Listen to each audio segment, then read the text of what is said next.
beware, your Kamala Mania party is about to get crashed. Right now, Vice President Harris is riding a wave of fawning media coverage and favorable polls as the press helps sugarcoat her radical and dangerously liberal track record. But Barack Obama's former advisor, David Axelrod, has some bad news for Democrats who think that this Harris honeymoon will last forever. You know, there's a lot of irrational exuberance on the side of on the Democratic side of the aisle right now because there was despair for some period of time about what November was going to look like. Now people feel like there's a chance, but it is absolutely Trump's race to lose right now. He is ahead, and he is ahead in most of the battleground states. Everybody should be sober about that on the Democratic side. And you can expect Kamala Mania to fade as more Americans realize what a disaster she is on the issues. Harris has been flip-flopping like crazy on her support of far-left policies like abolishing ICE, banning fracking, and eliminating private insurance.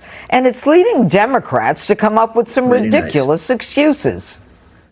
What do you think that voters should think when she's reversed herself on several issues just in the last 4 years? I think that voters should think that she's a human being who learns new things every single day. So no concern about flip-flopping? No concern about flip-flopping. This is our country changes every single day. The conditions of our country changes every single day. The vice president has been consistent in her values, and there are lots of different ways to solve the challenges that are in front of us.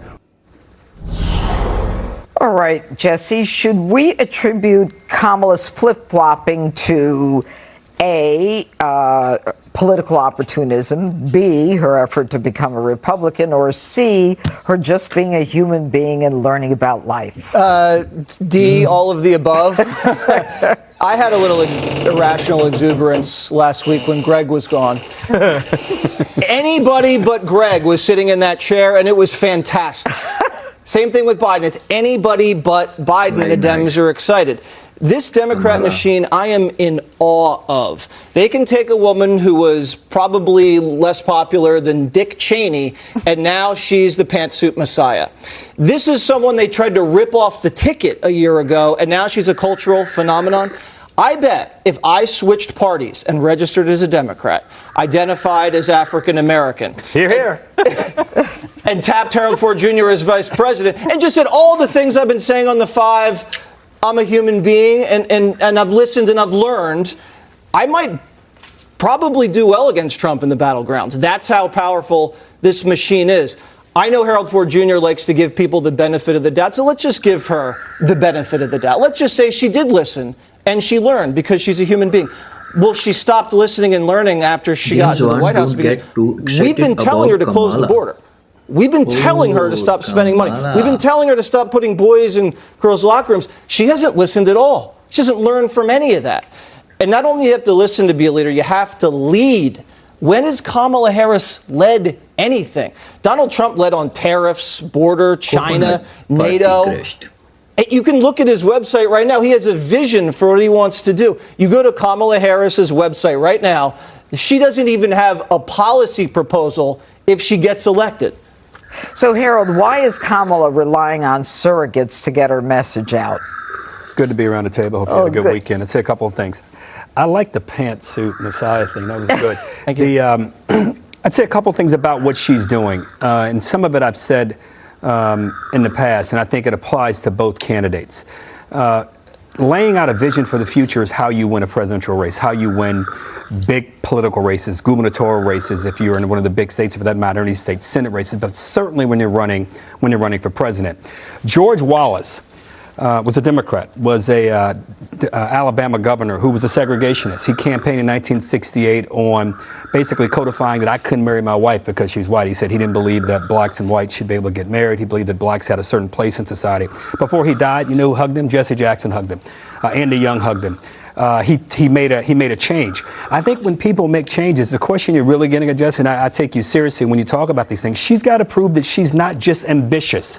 She's got to prove that she's authentic. I think people can change. You got to give people space to change, because that's the only way South Africa turned out the way it turned, and Mandela became president, because people changed. I hope people in the Middle East can change. The jury's still out on a lot of those issues. But in our political system, people jump from being Democrat to Republican just as President Trump did. And I think many people believe he is more Republican than he is Democrat if he's not an altogether a Republican. But I don't dismiss your point lightly. Yeah, but Vice George President Wallace Harris didn't change his opinion on everything when he was running for president the next time. It was on his deathbed. Thank God. No, it was before he died. Yeah, right. So Kamala Harris is not on her deathbed. Well, I'm a Christian. I give people an option. I wish he had changed sooner. Maybe he was changing sooner. And when he died, the question is, do you believe in those things? Did he believe in a greater America? Your bigger point is this. She in a debate is going to have to explain what accounts for these changes. J.D. Vance will have to answer in his debate what accounts for your changes. And if they're authentic, if they're believable, if they're credible, then American people will believe them. But the question is, why is she relying on surrogates? Why isn't she doing it herself? But I think she's been out there, and she will continue to be out there. Look, I think she hasn't done a presser in 15 days. She should. I agree with you. She should. Okay. I agree. Forgive me. You're absolutely right. She should. Thank you. Okay, Katie.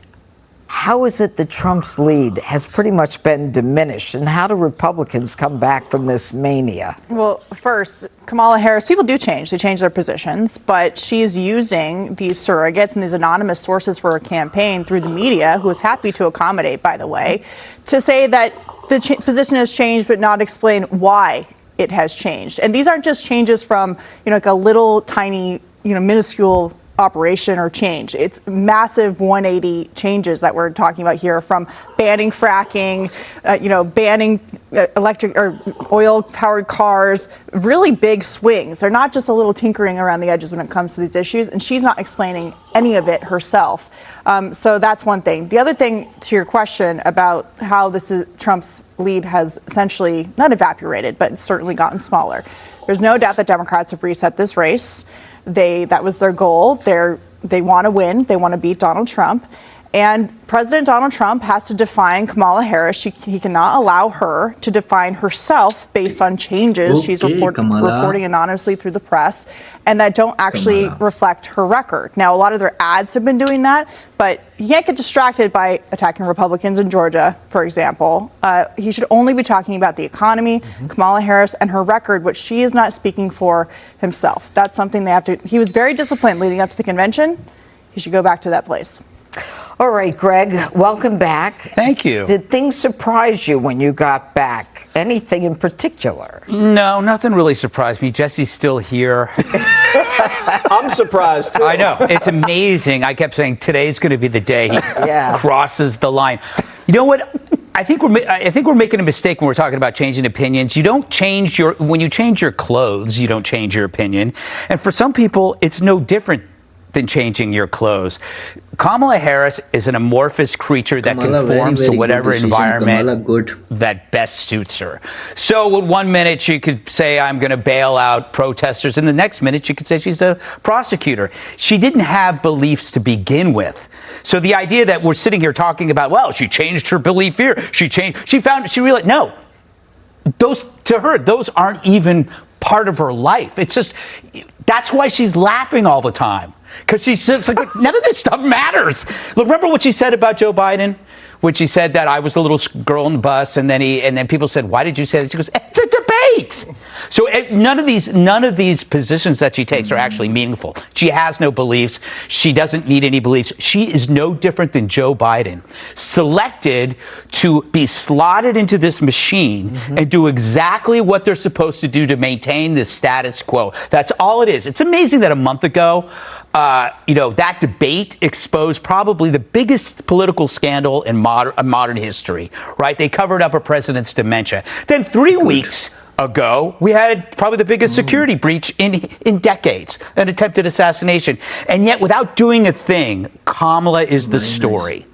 She's done nothing. She said nothing, yet she is the story. That tells you that the machine is doing all of it. She's just a constant variable. It doesn't matter. She's having fun because she knows everything is taken care of, right? She's like a tourist in the back seat of a Vegas limo with a roadie Long Island iced tea heading to the casino to play with the house chips. right? But the Republicans, and this is the key point, they have to show up, because the fact is, if you do not confront the Democratic Party with the dementia cover-up and who participated in it, which was her, she's going to get away with it. They were driving full speed into that story, and if the Republicans don't confront them and say she was behind this because she knew she would get the nomination,